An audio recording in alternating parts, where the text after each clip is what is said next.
Computer కన్నా చేశారా? చేసాం సార్, కంప్యూటర్ చేసాం, ఆన్లైన్ చేసాం. కానీ ఏంటంటే ఎవరికి కూడా పీడిఎఫ్లు పెట్టాం సార్ మేము. అదా పీడిఎఫ్ అనేది చేయం సార్ మేము. ఒకటి వెళ్ళిందంటే 100 మందికి వెళ్ళిపోతుంది. వాస్తవం. అది దాని గురించి మేము పీడిఎఫ్ మా వరకు ఉంచుకుంటాం తప్ప మేము బయటికి ఎవరికి కూడా అమ్మదలుచుకోలేదు సార్. అంటే విద్య మీద ఎక్కువ ఫోకస్ చేశారు. విద్య అభివృద్ధి చెందాలని ఏనా మీ పెద్దలైనా చెప్పారా, లేకపోతే ఏంటి మీరు ఎందులోనే ఉండిపోయారు, ఇంకో రంగంలోకి ఇంతకెళ్ళలేదు? అంటే చాలా మంది యువతరం అంతా కూడా వేరే వేరే రంగాల్లోకి వెళ్ళిపోయి వేరే వేరే డబ్బు సంపాదిస్తాం. మెయిన్ మ్యాన్ పవర్ లేదు సార్. ఎందుకంటే మా తాతగారు, ఆయనకి మా ముత్తాత గారికి ఆయన ఒక్కడే సార్. ఒక కొడుకు ఒక కూతురు అనుకుంటారు. మా తాతగారు వీరాస్వామి గారు ఒక్కడే. అలాగే మా వీరాస్వామి గారికి మా నాన్నగారు ఒక్కరే సార్. మా నాన్నగారికి అన్నదమ్ములు కానీ అక్క చెల్లి కానీ ఎవరు లేరు సార్. మా నాన్నగారికి నేను, మా అన్నయ్య, మా సిస్టర్ అండి.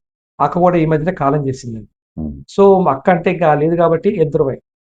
దానివల్ల మాకు మ్యాన్ పవర్ లేక మేము వేరే దానికి వెళ్ళలేక అయిపోయామండి. అందులో నాకు మా అన్నయ్య గారికి 13 ఏళ్ళ ఏజ్ గ్యాప్ అండి. ఆ ఏజ్ గ్యాప్ వల్ల కూడా ఆయన ఇక్కడ ఉండిపోవడం, వేరే వృత్తుల్లోకి వెళ్ళలేకపోవడం, తాతగారిది నాన్నగారిది ఇచ్చిన దీన్నే కంటిన్యూ చేయాలనే ఉద్దేశంతో నాకు అదే పట్టింది. రేపనాడు ఎంతవరకు అన్నది నేను చెప్పలేను లేదంటే. రేపు నాకు కూడా నా కొడుకు రావాలని నేను కోరుకుంటున్నాను ఇందులోకి. ఇంకా కొత్త టెక్నాలజీ, కొత్త డెవలప్మెంట్తో అవుతారనే ఉద్దేశంతో ఉన్నాను సార్. సార్ ఇప్పుడు మీరు కార్తీక పురాణం, వైకుంఠపాళి అది వేసారుగా, ఒకసారి దాని గురించి చెప్పండి ఒకసారి క్లియర్ గా. అంటే అప్పుడు నా చిన్నప్పుడు పావలా 15 పైసలు. వైకుంఠపాళి ఎంత కమ్మేవారు? వైకుంఠపాళి నాకు తెలిసి 30 పైసలు. మీ సొంత డిజైన్ అది? మా సొంత డిజైన్ సార్. పరమపద సోపాన పటము, పరమపద సోపాన పటము అన్నది వైకుంఠపాళి అంటే దానికి అర్థం అదే సార్. పరమపద సోపాన పటం అనేవారు సార్. ఈ బొమ్మలన్నీ కూడా మేము శివకాశిలో డిజైన్ చేసి, మా సొంతగా డిజైన్ చేసి, మెద్రాస్లో అప్పుడు ఆర్టిస్ట్ చేస్తుంటే ఆర్టిస్ట్ చేయించి ఆయన చేత. సో ఇదంతా ప్రింటింగ్ శివకాశి సార్. నా చిన్నప్పుడు మనకి ఇక్కడ ఆంధ్రాలో ఎక్కడ 4 కలర్ ప్రింటింగ్ లేదు సార్. ఓన్లీ శివకాశి అని. మెద్రాసు శివకాశి. శివకాశిలో వెళ్ళి మేము ఇవి ముగ్గుల పుస్తకాలండి. ఆడవాళ్ళకి ప్రత్యేకంగా ముగ్గుల పుస్తకాలు కూడా మొదలెట్టింది కూడా మేమే సార్. ప్రతి సంవత్సరం ఉండేది కదా. వంటల ఆడవాళ్ళకి సంబంధించిన కేటగిరీ సెపరేట్గా ఉండేది సార్. ముగ్గుల పుస్తకాలు, వంటల పుస్తకాలు, అందాన్ని చిట్కాలు, స్త్రీల చిట్కాలు, ఈజీ టైలరింగు, ఎంబ్రాయిడరీ, ఇలాగా లేడీస్ కంటూ చాలా సెపరేట్ బుక్స్ ఉంటాయి సార్. ఇంచుమించు వాళ్ళ పేరు మీదే వంటల పుస్తకాలు మా దగ్గర దాదాపుగా ఒక 50 నుంచి 60 పుస్తకాల రకాల వంటల పుస్తకాలు ఉండేవి సార్. అందులో ప్రత్యేకించి మాకు అన్నపూర్ణ పిండి వంటలండి.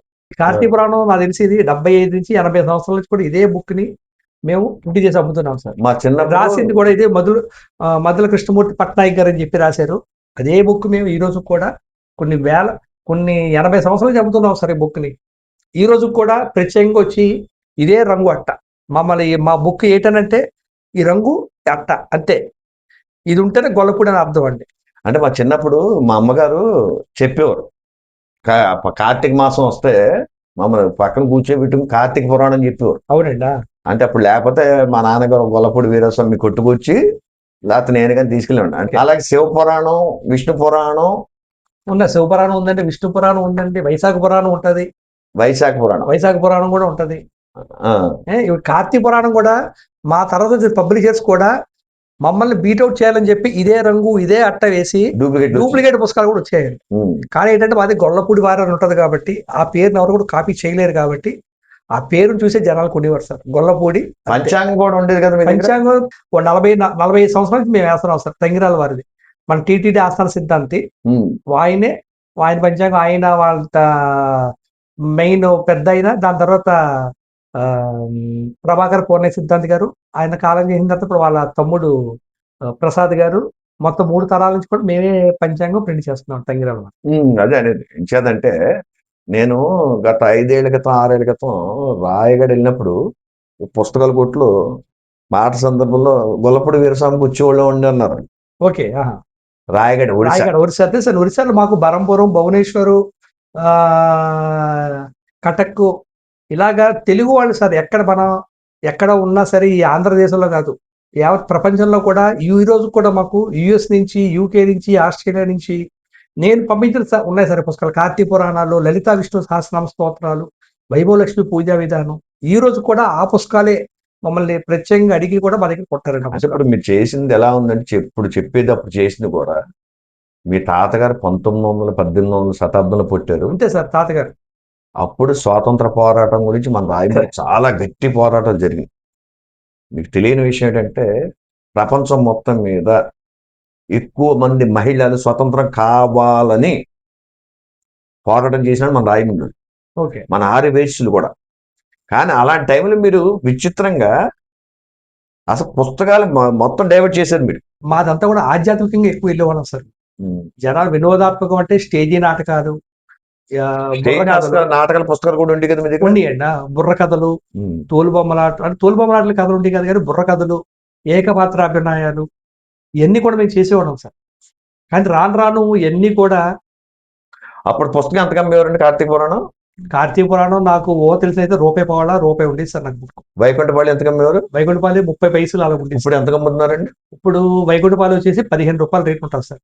కార్తీక పురాణం 50 రూపాయల నుంచి ఉంది సార్. స్టేల్ వర్తకాలు కూడా 50 రూపాయలు 60 రూపాయలు ఉంటాయి సార్. అప్పుడు అప్పట్లో 2.5 3 రూపాయలు, హైయెస్ట్ 3 రూపాయలు ఉందా? కూడా ఉండేది సార్. అంటే నేను వచ్చినప్పుడైతే 96లో వచ్చాను సార్. నేను 96లో వచ్చినప్పుడు 12 రూపాయలు ఉండేది సార్ బుక్ ఎంఆర్పి. చెన్నైలో ఎవరన్నా కొత్తగా డైలాగ్ డెలివరీ నేర్చుకోవాలన్నా సినిమా వాళ్ళు, లేదు పాటలు నేర్చుకోవాలి, సింగర్గా స్థిరపడాలంటే పాండీ బజార్లో గొల్లపూడి వీరస్వామి బుక్స్ అని ఉంది. అవునండి, పాండీ బజార్లో అమ్మేవారు. టీ నగర్ లో ప్రతి సినిమా వాళ్ళ ఇంట్లో కూడా మీ పాటల పుస్తకాలు ఉంటాయి సార్. మా దగ్గర మా పాటల పుస్తకాలు మేము సినిమా రాకముందే మేము రిలీజ్ చేసుకోవడం సార్ పాటల పుస్తకాలు అప్పట్లో. అవి ఇదివరకు థియేటర్ ముందు బయట పెట్టి రోడ్డు మీద పెట్టి అమ్మేవాళ్ళు సార్. రూపాయి, నాకు తెలిసి ₹1.90 అప్పట్లో సార్. ఇంచుమించు అది 20 సంవత్సరాల క్రితం అండి. నాకు తెలిసి పుస్తకం మీద లాస్ట్ రేటు ₹1.50 నేను అమ్మేది సార్ నేను. అది దాని తర్వాత కనుమరుగు అయిపోయింది సార్. ఈ రోజు అంతా కూడా ఇంకా డిజిటల్గా వచ్చేసి మల్టీమీడియాలోని సెల్ ఫోన్లో నాటిలోని డైరెక్ట్ పాటలు ప్లే అయిపోతున్నాయి సార్. ఇదివరకైతే మా పాట పుస్తకాలు పెట్టుకుని భక్తి బయట మనకి ఈ ప్రోగ్రామ్ జరిగాయి కదండి, సినీ స్టార్ సంగీతాలు వాటికి కూడా మా పాట పుస్తకాలు పెట్టుకుని పాడే రోజులు ఉన్నాయి సార్ మాకన్నీ కూడా. అన్నది సార్ ఇప్పుడు ఇది కొలతలు అనేది అప్పుడు మీ దగ్గర చూసినట్టు గుర్తు, పెద్దవాళ్ళ సెక్షన్ ఒకసారి పురాతన పుస్తకం వచ్చి పెద్దవాళ్ళ సెక్షన్ అండి. చాలా ఓల్డ్ అండి. మేమైతే ఇందులో చాలా మటుకు మార్చలేదు. కానీ ఏంటంటే ఆంధ్ర రాష్ట్రం తెలంగాణ 2 డివైడ్ అయిపోయి కాబట్టి అది ఈ మధ్యన మార్చాల్సి వచ్చింది మేము. అప్పటి వరకు అయితే మొత్తం అంటే నాకు తెలిసినంత వరకు మీరు పుస్తకాల్లో కొలతలు వేసేవారు గుర్తుందా? అవునండి. ఎకరా ఎన్ని గజాలు, ఎన్ని గజాలు. ఈ రోజు కూడా ఉంది సార్. ఈ రోజు కూడా ఉందండి అది. భూమి చదరపు కొలతలు అండి. భూమి చదరపు కొలతలు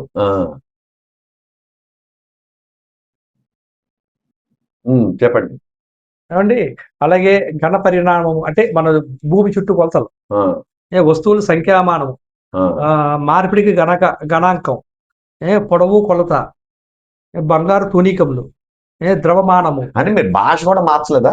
అసలు భాష మారుస్తే ఇంకా ఓల్డ్ ఈజ్ గోల్డ్ అని ఎందుకంటాం సార్ మనం. ఓల్డ్ భాష అంతే సరే. ఆ భాష మనం మర్చిపోకూడదు సార్. ఆ భాష మా నాన్నగారు మా తాతగారు వాళ్ళు ప్రేరేపించిన భాషనే మేము ఈ రోజు కూడా రెడీ చేస్తున్నాం. కొత్త భాష మేము తీసుకురావండి అసలు. ఈ భాష మర్చిపోకూడదు సార్ ఎవరో కూడా. అందులో అదే భాష మేము ఈ రోజు కూడా కంటిన్యూ చేస్తున్నాం. మేము చదవడానికి కొద్ది ఇబ్బంది కలిగిన ఈ మాటలు పదాలు అన్నది చాలా పర్మనెంట్ పదాలు సార్ ఇవన్నీ కూడా మనకి. దాని నుంచి ఒకటే మార్పు వచ్చే తప్ప ఈ పదాలు మర్చిపోకూడదు సార్ మనం. అది అంతే సార్. అందులో అదే ఎంత కఠినమైనా సరే అయ్యే పదాలు మేము రెడీ చేస్తాం సార్. అంటే ఇప్పుడు తెలుగు భాష పుట్టింది రాయమండ్రి. అవునండి. సినిమా వచ్చింది రాయమండ్రి. సినిమా షూటింగ్ లేదు మన రాయమండ్రి. ఆధ్యాత్మికంగా ఉందంటే ఆధ్యాత్మికంగా రాయమండ్రి. ఈ రోజు కూడా ఆధ్యాత్మిక రాజమండ్రి సార్. ఒక పంచాంగం రాయాలంటే ఒక సిద్ధాంతి రాజమండ్రి టైం తీసుకుని రాస్తారు సార్. ఈ రోజు కూడా ఒక సిద్ధాంతి ఒక పంచాంగం రాయాలంటే రాజమండ్రి టైంని బేస్ చేసుకుని రాస్తారు సార్. రాజమండ్రి కరెక్ట్ అనేసి అక్కడ ప్రామాణికంగా రాజమండ్రి కరెక్ట్ టైం ఉంటుందని. మధుర కృష్ణమూర్తి గారు ఎవరైనా సార్, తంగిరాలైనా సరే ఎవరైనా సరే రాజమండ్రి టైంనే ప్రామాణికంగా తీసుకుని రాస్తారు సార్. మీరు అదే సాంప్రదాయం ఇప్పటికీ పాటిస్తున్నారు. ఇంకా మేము అదే పంచాంగం మేము చేయం సార్. పంచాంగం గారు భాష మారలేదు. ఏమి మారవు సార్. వ్యవహారిక స్టైల్ మార్చాం. అప్పటికిప్పుడు ఒకేలా ఉన్నారు అంతే. సనాతన ధర్మం మన హిందూ మహిళలు హిందూయిజం డెవలప్మెంట్ కి మేము చేసేది. హిందూయిజం డెవలప్మెంట్ అయినా ఒక గృహిణి ఎలాగుండాలి, ఒక బాలిక ఎలాగుండాలి అని నేర్పిస్తాం. అవన్నీ కూడా మీరు నేర్పిన పుస్తకాలు కానీ అంతే సార్. పుస్తక రూపంలో మీరు నేర్పిస్తాం సార్ ఎవరికైనా సరే. పుస్తక రూపంలోనే వస్తాయి సార్. అంటే ఇప్పుడు ఆ జనరేషన్ అంటే మీరు వచ్చి వ్యాపార రంగంలోకి వచ్చి అనాలి 96 సార్ నేను వచ్చాను. అంటే ఇప్పుడు వచ్చి 30 ఏళ్ళు అయింది. నా 30 ఏళ్ళు దాటింది సార్. అప్పటికి ఇప్పటికి ఎలా ఉంది సేలు? సార్ జనాభా పెరిగితే సేల్ పెరగాలి సార్, కానీ సేల్ ఏం పెరగలేదు సార్. ఎందువల్ల? సోషల్ మీడియా అండి. అంటే ఇవన్నీ వచ్చేస్తున్నాయి. వాట్సాప్ లో ఒకసారి మెయిల్స్ లో కొడితే ప్రతిదీ ఫ్రీ డౌన్లోడ్ సార్ అంతా. ఆ, ఈ డౌన్లోడ్ ఎక్కువైపోయి ఆ, ఈ పుస్తక పఠనం తగ్గిపోయి ఈ సెల్ ఫోన్ పఠనం ఎక్కువైపోయింది సార్. ఉమ్, కానీ చదివినోడు ఎక్కువ పేజీలు, ఒక 50-60 పేజీలు ఉందనుకోండి, సెల్ ఫోన్ లో చదవడం చాలా కష్టం సార్. కళ్ళకి ఆడికి ఇబ్బంది కొట్టేస్తే అవ్వదు. అందులో ఒక 4-5 పేజీలు చదివాక వద్దురా బాబు ఇది కష్టం రా బాబు అని చెప్పి మళ్ళీ ఒక పుస్తకం కొనుక్కుంటున్నాడు సార్. ఉమ్. కానీ ఈ ఎంటర్టైన్మెంట్ వచ్చిన తర్వాత పుస్తకాలను చదివేవాడు చాలా చాలా తగ్గిపోయారు సార్. ఈ గేమ్స్ వీటి వల్ల పూర్తిగా పోయింది సార్ వ్యాపారం. అప్పుడు మీరు వైకుంఠపల్లి దగ్గర అది కాకుండా అష్టాచమ్మ కూడా ఉంది కదా. దాని వెనకాల ఉంది సార్ అష్టాచెమ్మ, ఉమ్. పులి మేక, ఇవన్నీ కూడా దాని అంటే వెనకాల నా చిన్నప్పుడు మీ దగ్గర వైకుంఠపాళి కొన్నప్పుడు వైకుంఠపాళి అర్థం మీకు వెనకాల ఉండేది నాకు తెలిసినంత వరకు. అవునండి. అంటే ఇది ఈ నిచ్చెన ఎక్కితే ఇది ఈ దోషం, ఇది పావం వల్ల ఇలాగైందనేది ఏదో వివరణాత్మకంగా ఉండేటట్టుగా నాకు తెలుసు. మరి ఇప్పుడు ఉందో లేదో నాకు లేదు, తెలియదు. ఇప్పుడు అయితే లేదు, ఆ వివరణాత్మకం ఏమీ లేదు సార్ అసలు. ఇప్పుడు ఏమీ. ఆ డిజైన్ కూడా మీరే చేయిస్తాం కూడా నాకు గుర్తు. మేము ప్రత్యేకంగా చేయించుకున్నాం డిజైనింగ్ అప్పట్లో. అప్పుడు బ్లాక్ అండ్ వైట్ ఉండేది. బ్లాక్ అండ్ వైట్ ఉండేదండి, రాను రాను కలర్ చేసే ఉంటుంది అంతే. అప్పుడు బ్లాక్ అండ్ వైట్ ఉండేది. కానీ ఇప్పటికీ కూడా అంటే ఇప్పుడు విద్య పెరిగింది కానీ ఈ విద్యకు సంబంధించిన పుస్తకాలు, సాంప్రదాయానికి సంబంధించిన పుస్తకాలు కొనటం కానీ లేదు. లేదు వస్తుందని ఆశ ఉంది అసలు మీకు? సార్, తరం మారింది. కానీ ఈ రోజు ఈ లైఫ్ నా నా నా జనరేషన్ వరకు అందరూ కూడా ఈ రోజు కూడా ఇంకా పుస్తక రూపాన్ని కొంటున్నారు సార్. కానీ ఈ జనరేషన్ చెప్పి ఎక్స్ జనరేషన్ వచ్చింది సార్. ఎక్స్ జనరేషన్లో ఇంకా తగ్గిపోతుంది. ఉమ్. నెక్స్ట్ ఇంకో ఇప్పుడు పేర్లు వస్తున్నాయి సార్, ప్రతి జనరేషన్కి ఒక్కో పేరు పెడుతున్నారు సార్. మా జనరేషన్ వరకు అయితే పుస్తక పఠనం అనేది ఈ రోజు కూడా చేస్తున్నారు సార్. ఉమ్. నెక్స్ట్ జనరేషన్ ఎలా ఉంటుందో మీకు చెప్పలేము సార్. ఉమ్. ఎంతవరకు ఉంటుంది? ఇప్పుడు ఈరోజు 5 కోట్లు 10 కోట్లు చేసేవాళ్ళు రేపు తగ్గచ్చు. అంటే రేటు పెరుగుతే తప్ప ఈ వ్యాపారం అన్నది పుస్తకాల సంఖ్య మాత్రం పెరగదు సార్. మాకు ఇది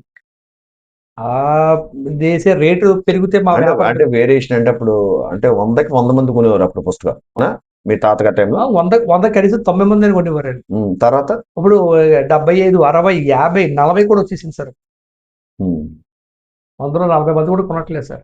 అంతెందుకు సార్, ఈ పంచాంగం లెగిస్తే ఇదో పంచాంగం బుక్ మొత్తం టైము, దుర్ముహూర్తం అన్నీ వచ్చేస్తున్నాయి మీకు. ప్రతిదీ రాశి ఫలాలు వచ్చేస్తున్నాయి మీకు. ఇంకెవరు కొంటారు పుస్తకాలు చెప్పండి? ఇంకా దీనివల్ల ఉపాధి పోతుంది. ఉపాధి మరి అంతే కదా సార్. అది ఉపాధి పోయినట్టే. అది